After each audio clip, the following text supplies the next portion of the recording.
বাংলাদেশ ভারত সীমান্তে উত্তেজনার নতুন রূপ নিয়েছে। সীমান্তে কাঁটাতারের বেড়া নির্মাণ ঘিরে তৈরি হওয়া অস্থিরতার মাঝে ভারতের দিক থেকে পাগল বেশে একের পর এক ব্যক্তি বাংলাদেশে প্রবেশ করছে। এদের পরিচয় ও উদ্দেশ্য নিয়ে জনমনে উঠেছে নানা প্রশ্ন। তাদের অস্বাভাবিক আচরণ সন্দেহ তৈরি করছে। এরা কি সত্যিই পাগল নাকি কোনো গোয়েন্দা সংস্থার সদস্য, তা জানাবো আজকের এই ভিডিওতে।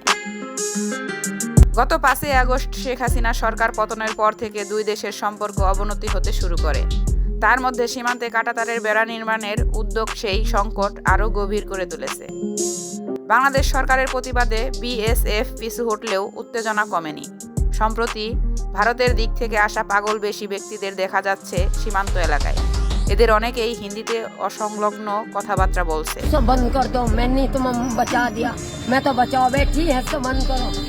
তাদের অস্বাভাবিক আচরণ স্থানীয়দের মাঝে সন্দেহ তৈরি করছে।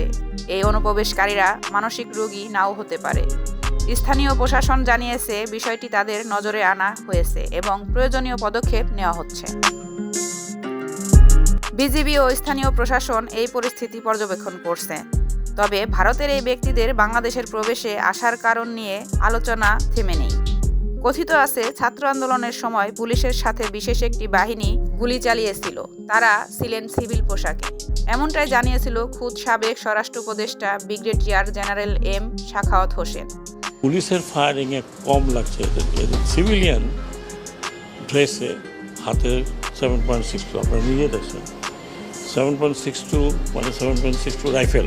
ম্যাসিভ ইনভেস্টিগেশন দরকার যে এরা কারা। তিনি জানিয়েছেন পুলিশের হাতে সীমান্তের ভয়ঙ্কর অস্ত্র কিভাবে এলো, কিন্তু হাসিনার পলাতকের পর সেই সিভিল বাহিনী কোথায় গেল তা নিয়েও আছে নানা প্রশ্ন। বিশ্লেষকরা মনে করছেন এটি কেবল সীমান্তের উত্তেজনারই অংশ নয়, এর পিছনে গভীর কোনো ষড়যন্ত্র থাকতে পারে।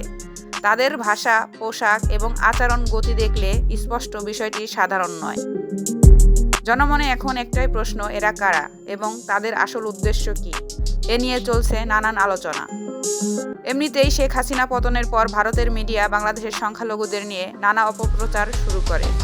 তাই স্থানীয়রা বলছেন ভারত থেকে আসা এই সমস্ত মানুষ আসলেই পাগল কিনা তা নিশ্চিত হতে হবে।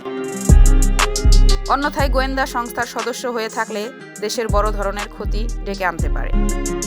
প্রিয় দর্শক, আজ এ পর্যন্তই। আল্লাহ হাফেজ।